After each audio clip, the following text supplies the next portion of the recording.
Les dije que el principal partido opositor del gobierno de PPK y de Vizcarra no era el aprofujimorismo, era Acción Popular, capitaneado por Víctor Andrés García Belaúnde, secundado con gran eficiencia, por dar un ejemplo, por Armando Villanueva, el hombre de Acción Popular en el Cusco. Bueno, ellos dos impulsaron el adelanto de elecciones generales en su momento, previendo, presumo, Víctor Andrés García Belaúnde. Buenos días. Toda esta crisis de Estado y de gobierno que tenemos. Mi Tocho, ¿cómo estás?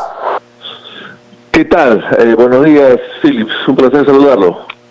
Bueno, no son buenos los días, de verdad. Lo hacemos porque somos personas cordiales y educadas. Víctor Andrés, ¿estamos viviendo una crisis de Estado o una crisis del gobierno de Vizcarra? ¿Cómo ve la situación del tema Lava Jato? ¿Ha llevado a arrastrar a todo el gobierno a esas alturas del día? Bueno, volviendo a lo que te has dicho inicialmente, evidentemente la mejor solución era un adelanto de elecciones generales. En su momento se dijo eso. Nosotros planteamos la idea y curiosamente durante un año y pico se pidieron informes al Jurado Nacional de Elecciones, a la OMPE, al Ministerio de Justicia, a la PCM, a Economía, etcétera, una serie de instituciones del Estado, para ver qué opinaban sobre el adelanto de elecciones, y todas, sin excepción alguna, opinaron que no se podía, que no era bueno, que no era conveniente. Luego, en julio pasado, el presidente de la República recoge estas banderas y presenta su proyecto, casi igual al nuestro, al mío, y plantea lo mismo, y rápidamente se alinean muchos y empiezan a aplaudir la idea, pero la Comisión de Constitución, finalmente, después de 2 meses de debate, rechazó el adelanto de elecciones. Creo que fue un gravísimo error, pero en fin, ya estamos metidos en esto. Yo creo que, volviendo a la pregunta, hay una crisis gubernamental, hay una crisis del gobierno, y hay una crisis también gubernamental en el sentido de que esta crisis de corrupción que afecta a todas las instituciones en general, a muchas personas, evidentemente es una crisis que afecta la gobernabilidad, la estabilidad del país, es evidente, y eso hay que ver la manera como salimos de ella, ¿no? A ver, Víctor Andrés, le pido a Víctor Andrés García Belaúnde una visión histórica. Yo no recuerdo, pero mi memoria es mucho más corta que la de Víctor Andrés García Belaúnde, que es además historiador, una situación tan calamitosa en la historia de la República, porque no creo solamente que haya una crisis del Ejecutivo Vizcarra.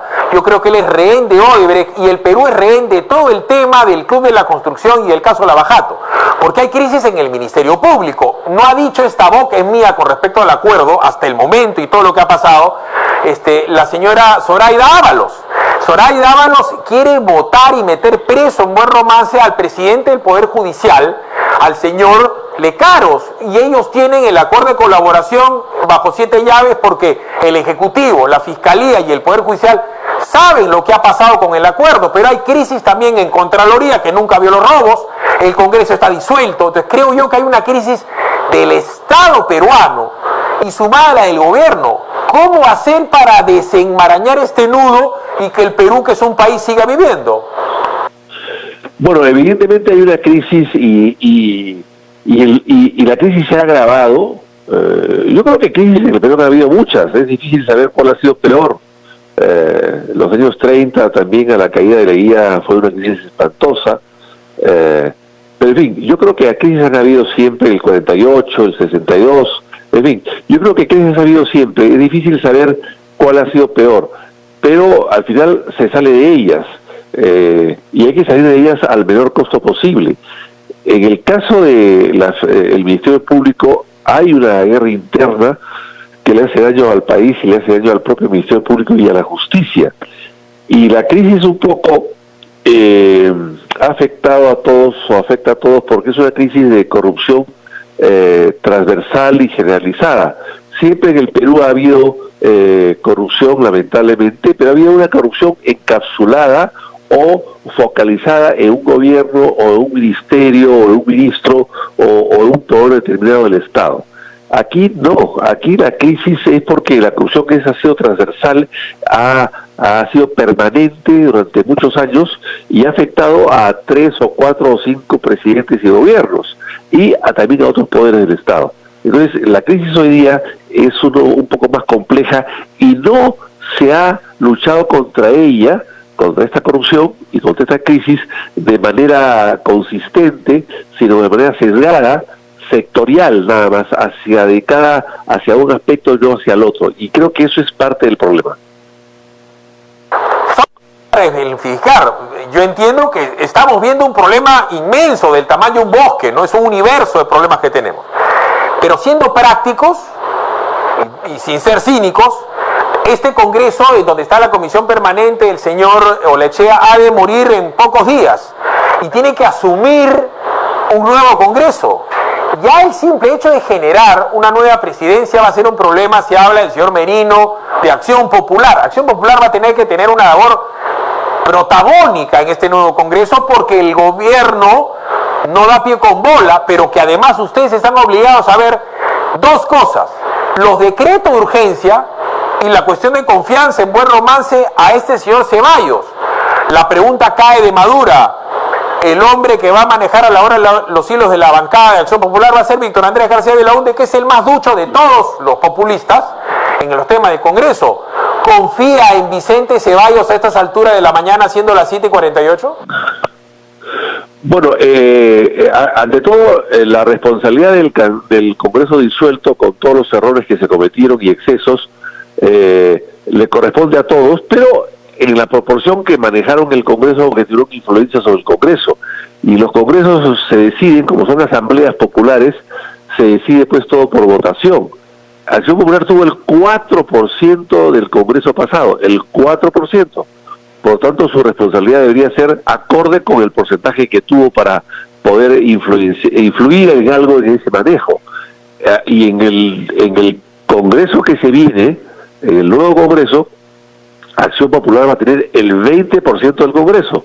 No va a tener el 90, ni el 70, ni el 60, ni el 50. O sea, va a tener también responsabilidades importantes, por supuesto que sí, más que antes, pero el 20% tampoco manejas el Congreso. O sea, tienes que tener acuerdos o consensos, algún tipo de consenso para poder imponer tu voluntad y para poder aprobar lo que tú crees o lo que tú quieres y empezar a andar. Ojalá que eso se dé, y eso dependerá mucho de, no solamente de Acción Popular, que es la primera fuerza, pero no la definitiva, ni la definitoria, sino que tendrá que tener acuerdos con otras fuerzas y será responsabilidad colectiva y conjunta de todos para poder sacar adelante el Congreso y el país. El político me da una respuesta política, pero yo insisto lo mismo. Si es Merino, por dar un ejemplo, el presidente del Congreso, ustedes tendrán algunas otras presidencias, la de Constitución, por dar un ejemplo. Y tienen que pasar, no es una formalidad, revisar los acuerdos que ha tomado el gobierno entre sus propios consejos de ministros, en donde se han caído, dicho sea de paso, y vamos a hablar de eso, 7 ministros desde el 30 de octubre, de septiembre, donde no tiene nada que ver ni Acción Popular ni nadie, se han caído solitos. El problema es cómo van a hacer ustedes para ratificarle la confianza a Vicente Ceballos sin saber el acuerdo de colaboración eficaz. ¿No es evidente que ante el Congreso nuevo de la República sí se tiene que presentar el acuerdo, porque subyace el interés de Odebrecht de cobrarse 3.000 millones y de vender lo que le queda, y de todo el club de la construcción, con el perdón del francés Víctor Andrés Belaúnde, de pasar piola y seguir robando? Entonces, eso sí lo van a tener que capitanear ustedes. ¿Qué hacer entonces con el convenio de colaboración eficaz? Bueno, el convenio tiene que publicarse oficialmente. Yo he dicho por allí que es un secreto de Estado. En realidad es una manera de graficar el secretismo que ha llevado adelante la Fiscalía, para no decir mucho. El convenio, algo, parte, todo no se sabe, se ha filtrado y se ha publicado en un diario, pero oficialmente no está publicado, oficialmente. Por tanto, no sabemos exactamente qué dice oficialmente y qué más dice, qué menos dice y cuáles son los acuerdos totales, porque, insisto, lo que se ha publicado o lo que se conoce son un acuerdo de manera extraoficial y no se sabe si está completo o no. Y la sentencia y la sentencia del juez solamente se ha publicado la parte resolutoria o resolutiva, no la parte exposición de motivos y la parte considerativa, de tal manera que claro, hay que publicarlo oficialmente y saber exactamente qué cosa es. Hay una fiscal suprema adjunta que pidió a la comisión al equipo Lavajato de fiscalías el convenio y estos se negaron a entregarlo. Entonces, si un fiscal superior o supremo pide y no se lo dan, bueno, y no está publicado oficialmente, evidentemente se convierte casi en un secreto de Estado, ¿no? Pero claro, yo creo que hay que publicarlo. Yo quisiera precisar algo, porque se ha dicho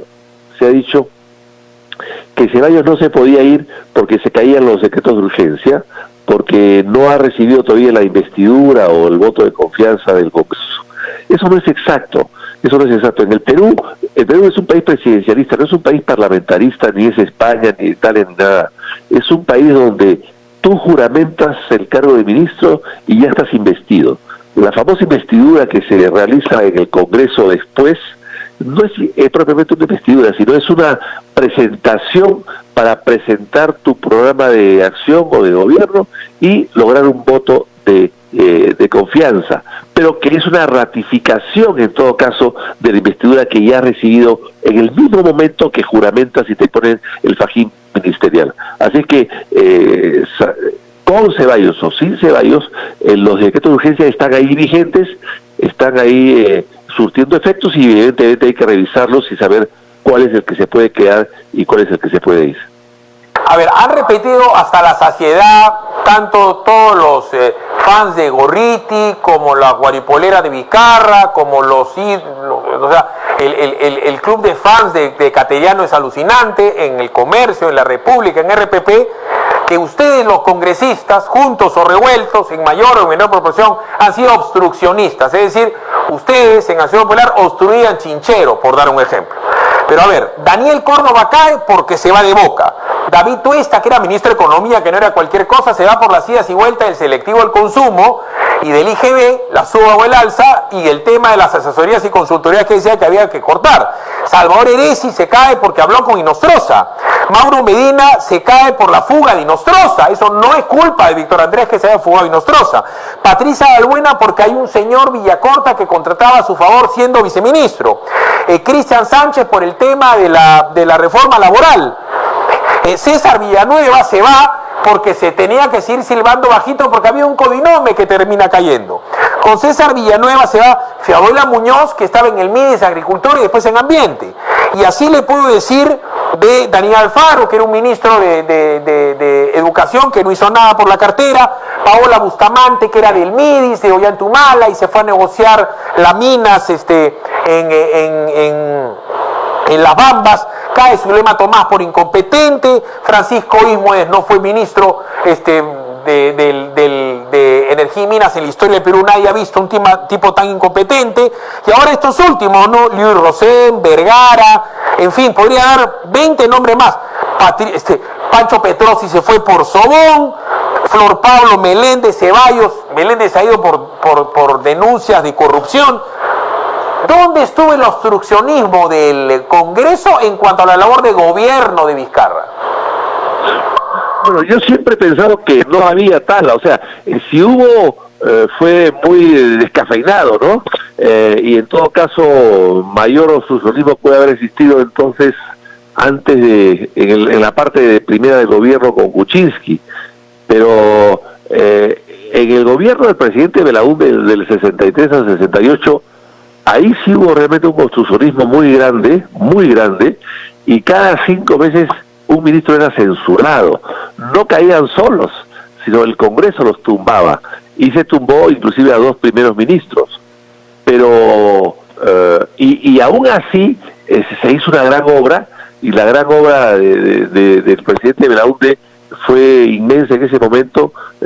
La vía expresa, el aeropuerto, el puerto, las carreteras, en fin, se hizo la carretera Canite se inició y se llegó hasta Pucusana, en fin, fue una gran obra, con lo cual demostraría que para la obstrucción, entre comillas, que pueda existir, no puede dejar que el gobierno, digamos, no haga obra en absoluto, porque la mejor prueba es que fue un gobierno constructor, el del presidente Belaúnde en su primera administración, muy constructor, y un Congreso muy obstruccionista. O sea, a mayor obstrucción, mayor construcción. Eso se puede lograr. Pero claro, ahora hemos visto que hay, se dice que hay obstruccionismo, pero no hay construcción, no hay nada de construcción. O sea, el obstruccionismo ha parado la construcción, lo cual me parece que es absurdo. Sin embargo, el tiempo está demostrando de que a partir de ese 30 de septiembre hasta la fecha, hay más ministros que se van, que se caen, que se desploman, a ministros que se hayan caído desplomado, o censurado, o interpelado, en la etapa anterior cuando existía el Congreso. Así que yo creo que es un poco ligero decir pues que ha habido obstrucción, ¿no? Habla con nosotros Víctor Andrés García Belaúnde. Muy buenos días. Si te gustó este video, ya sabes, dale like y únete a nuestra inmensa comunidad en el PBO Digital de nuestro Facebook. Mueve la campanita, suscríbete en la página del PBO Digital de YouTube. Y por supuesto, comenta y comparte en nuestro @PBO Digital vía Twitter. CompuPalace es el mayor centro tecnológico del Perú y está a 2 cuadras del óvalo de Miraflores, a la altura de la cuadra 53 de la avenida Petit Duars. Amplísimos e iluminados locales para que compren la tecnología a su alcance. Computadoras, Macs, iPhones, iPads, Androids, Samsung, servicio técnico y todas las seguridades están en el centro de Miraflores con CompuPalace.